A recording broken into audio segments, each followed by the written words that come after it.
bersama dengan Wakil Menteri BUMN 2 Republik Indonesia, Bapak Kartiko Wirjoatmojo. Selamat pagi Pak, apa kabar? Pagi Mas Riba, kabar baik. Terima kasih waktunya untuk CNBC Indonesia Pak. Sama-sama. Dan ini adalah cita-cita dari pemerintah Indonesia untuk kehadiran BSI di Dubai. Seperti apa tanggapan Anda? Ya, kami kan memulai inisiatif untuk memergerkan ya 3 anak usaha Bank BUMN Syariah yang menjadi Bank Syariah Indonesia. Dan ini kita dari awal bercita-cita bahwa BSI ini bukan hanya menjadi pemain lokal, karena sekarang sudah menjadi leader di pemain lokal ya. Kita ingin juga BSI ini menjadi pemain global, yang juga menjadi salah satu leader di global syariah landscape di dunia ini. Oleh karena itu, maka kehadiran di Dubai ini jadi krusial untuk kita mulai membangun jaringan dan juga mencari partner untuk bisa berperan di level global syariah banking. Oke, kemudian kalau dari Kementerian BUMN sendiri sebagai pemegang saham utama begitu dari PSI, seperti apa sih Anda melihat market begitu dari Uni Emirat Arab ataupun juga Dubai begitu sehingga begitu menginginkan kehadiran adanya bank syariah di Indonesia yang bisa beroperasi di sini? Ya. Jadi BSI ini yang menarik kan basisnya retail banking ya. Kalau di Indonesia sekarang ini kan mungkin bisnisnya 78% ada di retail banking. Nah, kita melihat bahwa untuk bisa menjadi pemain global, kita juga harus masuk di market wholesale. Jadi untuk pembiayaan korporasi, ekspor import, ya, investment yang cross border. Nah, Dubai ini kan menjadi financial hub. Jadi financial hub untuk seluruh financial services, khususnya untuk syariah transaction di dunia. Nah, kita melihat bahwa dengan kehadiran di Dubai ini, maka akses kita kepada transaksi-transaksi syariah yang bersifat global itu menjadi terbuka. Dan kita tentunya harus mencari talent-talent juga yang mempunyai akses ke transaksi-transaksi itu dan punya pengalaman di negara ini dan juga di negara-negara lain yang sudah banyak melakukan transaksi-transaksi syariah wholesale global. Gitu. Nah, kita melihat Dubai ini juga selain itu juga menjadi salah satu partner terbaik dari negara Indonesia. Kita tahu bahwa Presiden Joko Widodo mempunyai hubungan yang sangat baik dengan Uni Emirat Arab. Dan ini menjadi salah satu program pemerintah untuk bisa membangun hubungannya semakin dekat dengan Uni Emirat Arab.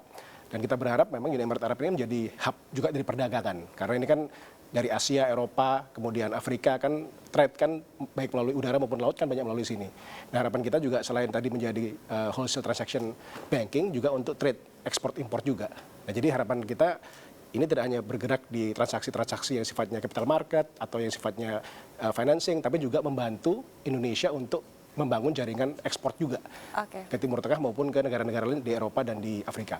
Oke, kemudian dengan adanya kehadiran PSI di Uni Emirat Arab, kita ketahui juga sebagai pasar perbankan terbesar di Timur Tengah, dan kita harapkan juga ini tentunya akan memberikan benefit untuk Indonesia. Untuk sektor-sektor apa saja begitu yang mungkin sudah ada dalam bayangan pemerintah? Jadi yang menarik sebenarnya kan syariah ini secara struktur transaksi itu sangat sesuai dengan proyek-proyek infrastruktur. Jadi seperti jalan tol, pembangkit listrik, ya, airport itu sebenarnya sangat sesuai. Karena strukturnya itu kalau di syariah itu adalah asset base atau cash flow base. Nah, kita ini terlambat untuk masuk ke market global untuk menarik dana-dana syariah global untuk membiayai proyek-proyek di Indonesia. Nah, ini tidak pernah terlambat lah ya. Jadi harapan kita nanti juga dengan adanya cabang di Dubai atau representative office di Dubai ini, harapannya juga teman-teman BSI mampu membawa funding internasional untuk mulai membiayai juga proyek-proyek infrastruktur di Indonesia. Karena memang secara struktur itu sangat sesuai dengan struktur syariah yang berstandar global. Nah, jadi ini memang learning curve-nya memang harus ke sana. Jadi memang PR kita di Dubai ini adalah bagaimana nanti talent-talent yang ada di sini bisa belajar bagaimana menstruktur transaksi baik secara capital market maupun banking untuk membawa masuk global fund ke proyek-proyek yang sifatnya syariah khususnya di infrastruktur. Jadi itu pasti benefit yang direct. Harapan kita mungkin setahun ke depan sudah mulai ada lah beberapa pembiayaan yang direct ke Indonesia melalui global syariah structure. Nah, yang kedua, kalau kita lihat juga kan ini kan tadi saya bilang kan trade hub ya, trade hub.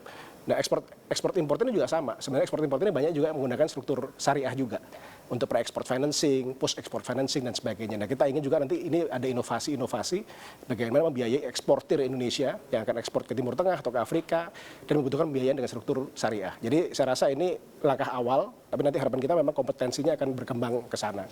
Oke, kemudian kita ketahui bahwa kehadiran BSI di Dubai ini juga kan akan bertahap begitu ya, dari kantor representatif, kemudian nanti juga akan full branch begitu. Mungkin target-target dari pemerintah untuk BSI di tahap-tahap awal ini seperti apa?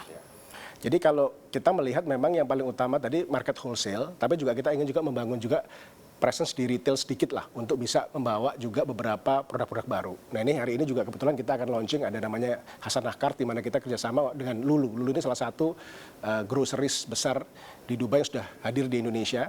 Nah ini juga secara retail harapannya membawa bisnis di Indonesia dengan grup Lulu, tapi juga kita juga ada kerjasama dengan fintech BRI untuk transfer remittance, karena remittance ini sangat dibutuhkan oleh para pekerja migran Indonesia dan selama ini cukup mahal biaya transfer menggunakan SWIFT itu. Jadi harapannya kalau ada fintech mungkin bisa lebih murah. Nah jadi itu mungkin beberapa target awalnya supaya mulai ada beberapa produk dan beberapa kerjasama.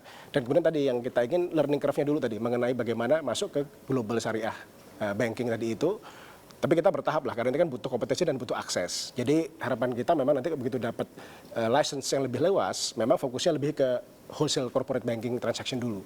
Kalau retail, saya rasa retailnya lebih sifatnya lebih fasilitasi, tapi tidak seperti kita menarik dana pihak ketiga. Saya rasa belum saatnya untuk menarik dana pihak ketiga di sini ya. Marketnya juga kita belum memahami. Tapi yang pasti kita ingin ini kompetensi yang di transaksi tadi, terutama untuk yang proyek infrastruktur dan sebagainya ini yang kita kembangkan.